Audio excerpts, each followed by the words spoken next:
ramai orang tanya dan ramai orang dah jawab juga. Saya pun nak jawab juga lah bab ni. Kalau kita buat design tu sekadar design, tak ada apa-apa kelebihan, sekadar tanda design, okey, tak ada masalah. Tuan-tuan perasan tak sejadah-sejadah kan? Banyak ada design Kaabah. Kaabah, Masjid Nabawi, ada macam-macam atas sejadah. Saya rasa yang tu okey. Sebab apa okey? Sebab tak ada siapa pun pergi ambil barakat dengan Kaabah yang duduk atas sejadah tu. Orang semayang sekadar, ni nak beritahu kain semayang, dia punya design ada Kaabah.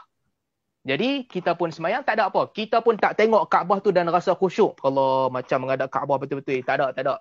Dia sekadar design je. Nak abang kata yang tu kain semayang. Okey. Tapi yang duk ambil ni, lambang capal. Asalnya, lambang capal ni, kalau nak buat design letak kat topi, tak apa. Kalau betul yang tu capal Nabi lah, tak apa. Kalau betul. Tapi kalau lambang capal tu, bila letak buat design, ambil hormat, buka, cium. Ya Allah, hormat ni capal Nabi. Bahaya. Ni membawa pintu kesyirikan. Membawa pintu takdis yang melampau. Tak boleh. Jadi kena tengok isu. Asalnya harga RM20 je. Ada cop capal Nabi, ambil kat 150. Pasal apa ambil berkat? Tak boleh. Lebih baik hampa pergi beli sejadah yang China buat, yang ada lambang Kaabah. Yang tu lagi bagus. Sebab apa? Sebab orang buat begitu, dia tak ada kepercayaan apa-apa pun. Ni, Kaabah ni tak sama dengan Kaabah betul. Sekadar nak abang kata kain semayang je. Itu tak apa. Jadi yang ni pun isu. Kalau ada yang orang tertanya-tanya, saya tak ada masalah dengan lambang capal tu. Nak pakai-pakai, kalau orang bagi topi free tu, kalau asalnya mungkin saya boleh pakai. Tapi melihat kepada apa yang menjadi budaya, yang membudaya, apabila manusia menzahirkan kehormatan kepada replika selipar tu, di sini bahaya, kena berhati-hati. Dia membuka pintu kepada perkara yang tak baik. Dia bukan tentang design. Dia duk anggap ini ada keistimewaan lebih, dia duk main cerita pula fadilat. Fadilat selipar Nabi ni, yang ni semua berbahaya. Ya, selipar Nabi kalau betul tu kita simpan. Tapi kalau buat replika tu kita anggap lukisan tu mulia, ini membuka pintu kerosakan yang sangat besar. Saya berhenti takat ni dululah. Tapi jangan hati-hatilah dengan rulu dia punya cara tu. Kadang-kadang pelik sangat macam-macam orang hari ni. Ni ada setengah orang ni pakai kopiah lama capal tak boleh masuk tandas.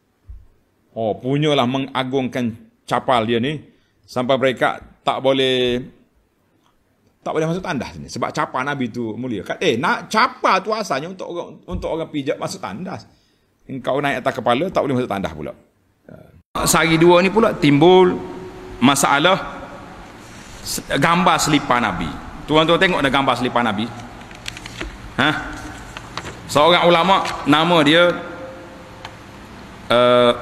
Abul Abbas Al-Maqqari Al-Tilmisani. Abu Abbas Al-Maqqari ni dia meninggal tahun 1041. Tanda tahu 1041 maknanya dia meninggal setelah 1000 tahun lebih Nabi kita wafat. Dia tulis sebuah kitab Fathul Muta'al fi Madhin Ni'al. Dia kumpul satu kitab besar. Dia tulis bait syair puji selipar Nabi sallallahu alaihi wasallam. Jadi mengikut dalam kitab tu kata, ni gambar selipar. Ni, kitab lama dia ni, Fathul Muta'al ni gambar selipar Nabi sallallahu alaihi wasallam. Jadi adalah dalam buku-buku baru tu orang ambil gambar selipar di Tok Kafi dalam muzium kata hak Nabi sallallahu alaihi wasallam. Jadi gambar selipar ini setelah menjadi satu bahan dibuat berkat dengan dia. Ambil berkat dengan selipar, dengan gambar selipar. Hari ni orang tulis atas piuh pada gambar selipar duduk atas kepala. Buat ni lencana tok di dahi. Pakai serban tok gambar selipar sini. Di siling rumah gambar selipar. Pintu pagar gambar selipar. Di baju di kereta semua gambar selipar. Jadi golongan yang ambil capar Nabi ni menganggap dia mempunyai kelebihan yang tersendiri. Kalau saya baca ni tuan-tuan pergi ambil gambar selipar tepek kot ni. Dengar cerita ni. Nak dengar? Dengan menyimpan sebuah gambar lakaran capal ini, seorang itu akan diberkat. Dengan ziarah bertemu Rasulullah akan dilepasi daripada ancaman kuku besi penzalim. Mana GST boleh jadi lepas ni. Mencapai kemasyhuran dan berjaya dalam segala cita-cita melalui tawassul capal. Jadi kita bertawassul dengan selipar ni saja, kita boleh benda yang pelik-pelik. Subhanallahilazim. Biarkan kita mengatakan para jemaah sekalian, yang saya nak sebut di sini bahawa yang kita sebut tadi, yang sabit tadi, iaitulah bertabarruk dengan benda-benda yang ada. Kalau ada selipar sungguh hak Nabi, tak apa kita gosok. Tapi kalau setakat nak ambil gambar ni, nak tepek, tak payah, tak perlu. Dia boleh membawa kepada khurafat. Oh, tak apa, gambar selipar ada atas kereta saya, lagi banyak mana pun tak kena saman. Tak kunci kereta pun pencuri tak masuk. Dalam rumah kita pun selamat ni. Kalau saya baca ni, kelebihan ni memang semangat pakat nak cari belakang ni. Allah, pasal bacalah. Banyak sangat dia punya kelebihan yang dibuat. Jadi kita mengatakan semua kelebihan ini tidak sabit daripada Nabi sallallahu alaihi wasallam. Gambar ini pun Al-Maqari tahun 1000 berapa tadi? 1041 lukis gambar ni. Tak ada di apa ni zaman Abu Bakar orang lukis gambar selipar duk gantung di Masjid Nabi, tak ada. Jadi mutaakhir ini baru ada. Di zaman kita hari ni dah jadi satu bahan komersial. Satu syarikat dia panggil capal. Habis benda selipar belaka dengan gambar kopiah. Jadi pada itulah saya nasihatkan supaya tak payahlah beli kopiah-kopiah yang ada gambar capal. Tak payahlah kita duk beli stiker-stiker duduk gantung di kereta, gantung di sini. Itu melambangkan kepada kita ni mempercayai satu benda azimat macam ni. Ingat dalam siri yang lepas anda dah terangkan, iaitulah tentang kepercayaan kita kepada gambar Khatamun Nubuwah, gambar 3 segi tu. Ingat dalam siri lepas, gambar ni siapa dia lekat di dinding jadi ubat pelaris, kedah dia majulah, apa benda tak dikacau oleh orang.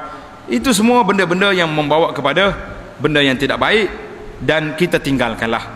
Tuan-tuan para jemaah sekalian, mencintai Nabi sallallahu alaihi wasallam tajun ala ru'usi ahli iman. Cintai Nabi bukan dengan gambar selipar.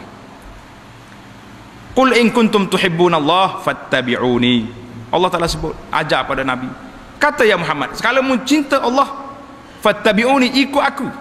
Ikut apa? Ikut ajaran yang Nabi kita tinggalkan.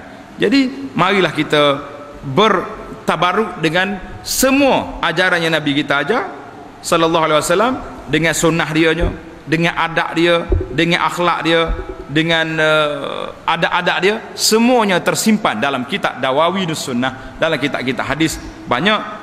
Jadi kenapa kita nak pergi cari gambar-gambar selipar ni untuk menyatakan, oh ada setengah orang kata siapa dia pakai gambar selipar ni menyatakan dia cinta kepada Nabi sallallahu alaihi wasallam. La, kita mengatakan la wa al-fula.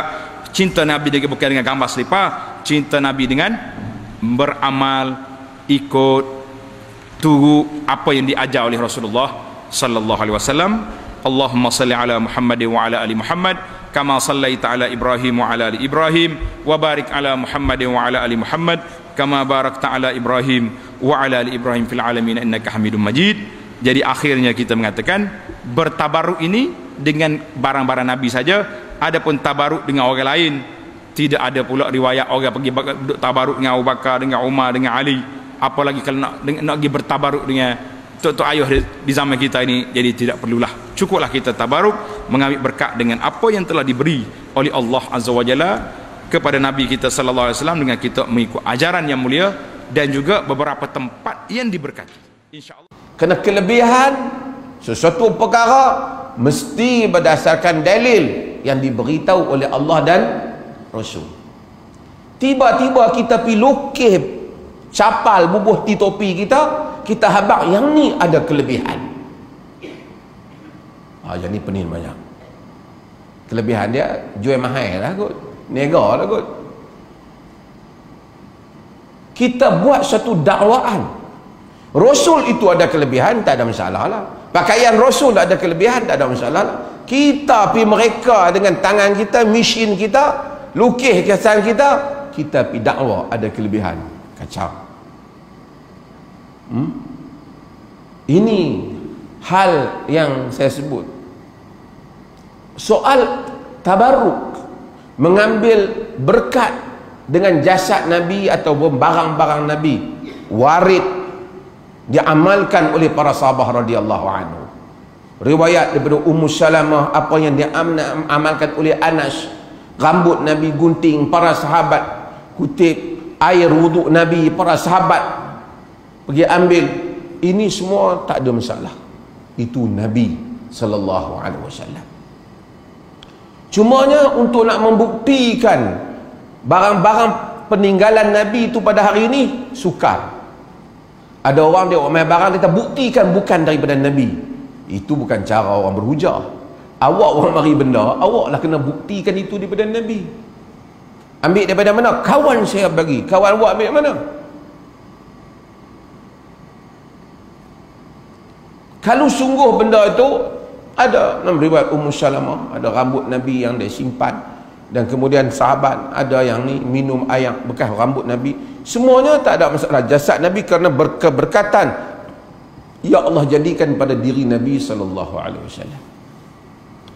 Adapun buat benda-benda yang Nabi tak buat, sahabat tak buat, termasuklah buat rajah apa ke, kemudian kata rajah ni ada keberkatan sebab Nabi pakai rajah tu. Saya nak buat contoh lah. Nabi naik unta. Nabi naik unta. Tentu dah Nabi naik unta. Nak dibandingkan riwayat capal ke apa, yang sama ada yang diriwayat dalam kitab-kitab Syama'il, ada yang kata 2 tali depan dan seumpamanya capal Nabi SAW. Tapi unta confirm sama unta mana pun. Tak ada kata unta Nabi tengkuk 3. Tak ada. Sama unta. Warna lah sahabat disifatkan putih unta Nabi itu saja. Tiba-tiba satu orang pergi buat patung unta besar, bubuh di rumah dia. Setiap kali nak berdoa dia pegang patung ni. Dia kata dengan keberkatan patung unta ni, sebab unta ni barang yang binatang yang Nabi naik, mudah-mudahan doaku diterima. Macam mana? Dia kata tak, kita doa ke Allah juga, cuma kita minta berkat patung unta ni sebab Nabi naik unta. Lama-lama unta tu orang pakai duk pegang dia, duk tawaf dia. Macam itulah berlakunya penyelewengan akidah. Nak bagi faham orang hadut berniaga barang ni. Sedangkan agama itu datang untuk membersihkan akidah. Nabi itu dimuliakan, la syakka fi. Para sahabat muliakan Nabi SAW. Tapi tak ada yang hulu. Kata Nabi dalam hadis yang diriwayatkan oleh Imam Al-Bukhari, la tutruni kama ataratin nasara ibnu Maryam. Jangan kamu berlebihan pada aku seperti mana Kristian melebihkan Isa bin Maryam. Innama ana abduh, aku ini hambanya. Faqulu abdullah wa rasuluhu, katakanlah aku ini hamba Allah dan Rasulnya. Tu bila surat-surat Nabi hantar min Muhammad Rasulillah abduhu wa rasuluh, abdihi wa rasulihi, hambanya dan rasulnya.